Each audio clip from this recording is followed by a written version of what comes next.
I built a big company, had what I think they would call a home run. I had no idea when I started that I was going to start a home run. I keep a notebook at work. Do you guys keep a notebook? Do you save your notebooks? So in every meeting, if somebody says something interesting, or I have an idea in the meeting, I write it at the top of the page. And I have 27 notebooks from Monster. And I think I have 7 notebooks from the last 3 years at Eons. So when I retired for 6 weeks. I rented a boat and I floated around. And I took all of my notebooks and I wrote down some of the things that, as it turned out, really were the defining things that have made me who I am in business. And these are my secrets, 12 secrets to running life and living a business. And I thought I'd share them with you. Do you want my secrets? Yeah. Right? So this is my secret sauce, right? And you're going to crack up at some of this, right? But in the end, this is me, and so I will share with you. The first thing, I talked about being proud of being a CEO. The first thing is that we are all the CEO of our own life. I'd like you to just think about that for a minute. You are the chief executive of you, or of me. One of the things I've discovered is most people play the blame game a lot. They blame other people for the fact that they're not finding the success that they're finding. I tried to figure out a way to define what it meant to be a CEO of your own life. And I came up with an acronym, and the acronym is FAME, F-A-M-E. And fame is a funny thing because I don't think you can plan on fame. I think it happens to you. And I started looking at what are the things, the underlayment of fame. The first thing was the F. And the F for me is being a free agent.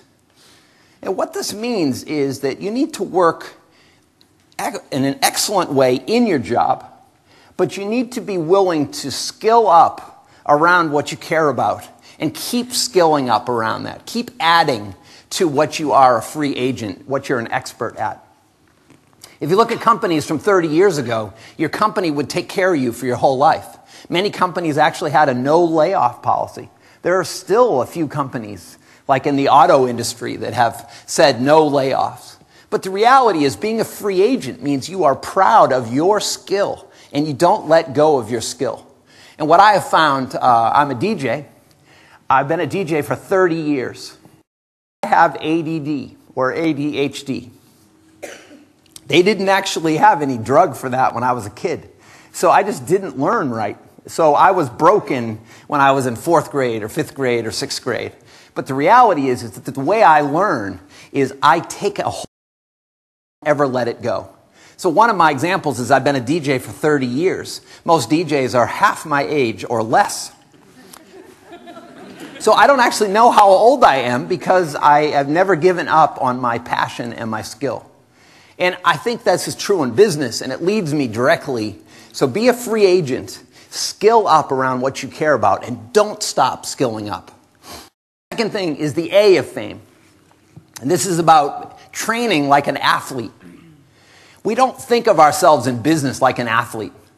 I had a guy working for me. I knew when I hired him, he was an Olympic athlete. He had gone to 3 Olympics in judo. And judo in the United States is not very good, right? It's better in other parts of the world. But he had 3 efforts at the Olympics, 2 bronze medals.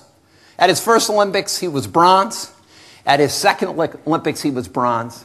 In his third Olympics, he came in 16th. He came to me and said, "You're going to be an Olympic sponsor. I would like to go and see if I can get an Olympic gold, one of my goals." So I watched him train. He trained like an athlete. He asked if he could come to work at 4 in the morning and if he could leave at 2 o'clock in the afternoon. It's like, I think I have a few engineers still hanging around at 4 o'clock in the morning. Maybe they can just pass in the night. As it worked out, I had to change my key code because you couldn't get in until 6 o'clock in the morning. And so we set it up for him so he could work. I watched what he ate at about 10:30 in the morning. He would eat 5 eggs and all this pile of stuff, and he was a little guy, He wasn't little, like he could take me. In fact, as an exercise for my whole company, I got a mat and I brought it in front of the company. And I had him flip me the way you were supposed to flip somebody while you're trying to win a medal. Now, this wasn't exactly it, but I was laying there for 5 minutes after he flipped me, and my company was hysterical laughing, right? But training like an athlete, just think about it for 5 minutes. Are you working like an athlete in your job right now? I couldn't believe it. We went to the Olympics, and he got the bronze medal in the Olympics once again, right? Was he victorious? Absolutely amazing. Was our company proud of him? Was he proud of himself? He was an unbelievable executive in my company, and he trained an entire day, every single day, on doing something else that he cared about. It made him better at his job. We all have this assumption that if somebody has some outside interest, it makes them less impactful in their job. But the reality is the A of athlete is critically important. The M, prepare like a marketer. If I asked each of you, if we had a day together, I'd say, tell me about your company. What are the 3 or 4 things that really matter? Never mind that. Tell me about you. When you go to a party on the weekend and someone says, what's up? What have you been up to? You're like, I don't know, work sucks. It's same old, right? It's like that was your first 2 key messages about yourself? While you had an actual minute of excitement with a new friend, the first 2 things that came out of your mouth is, my job is terrible. Forget about that whole section, 10 hours a day, right? I'm not giving you any more information about it because I don't care about it any more than that. And that's not true of everyone. But there's a sense that that's what you're supposed to say, right? And then you're like, I don't know, the sports team didn't win. Get a big soccer game on Saturday, it'll be the chatter on Monday morning. I already heard that maybe you're going to lose, right? I was like, hey, stranger things have happened. You have no idea what the possibilities are. Your key messages, the M of fame, is critical. Practice them. Try them out on yourself, and then try them out on your company.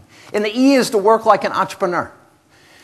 Doesn't mean you have to start a company, but it means that you have to put yourself in the way of opportunity. And one of my discoveries is most people don't. They're worried about putting themselves in the way because it's going to call out their skills. When I make this kind of leap, and I think individually, I want you to pay attention to your skills. We talked about that. I want you to question the direction of your company. Are the key messages right? Because I don't think the CEO has to have all the ideas. In fact, I think the best ideas should come out of the population, out of the employees of your company. And last thing is I want you to think outside your job description. How can you help out in the community? It's really why we're here today. But there are things that you can tangibly do that will really make a difference. My second thing is you have to be able to put yourself out in front of your job. Put yourself out in front. You are part of the success of your business. And one of my discoveries is people themselves out in front. They want to stay as a pack. When we ask people to come down front to kind of put the coalition, the leader, future leaders together, only about 10 or 15% of you came out. The rest sat back saying, I know I'm going to help.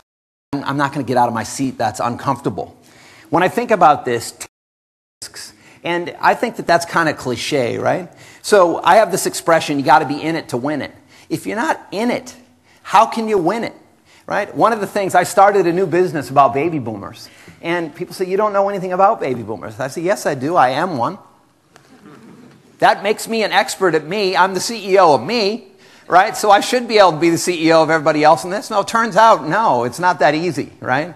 But I have learned so much, but you got to be in it to win it. The second thing I learned is that you need to be able to speak and talk about what you do. If you're a free agent, skilling up, at some point you realize you just learn more than everybody else around you about what you're focusing in on. So then I think you have to teach it. And once you're teaching it, you have to let your voice be heard. Is your voice heard right now? Let me hear you. Are you out there? Yes? Are you really out there, or are you just kind of out there?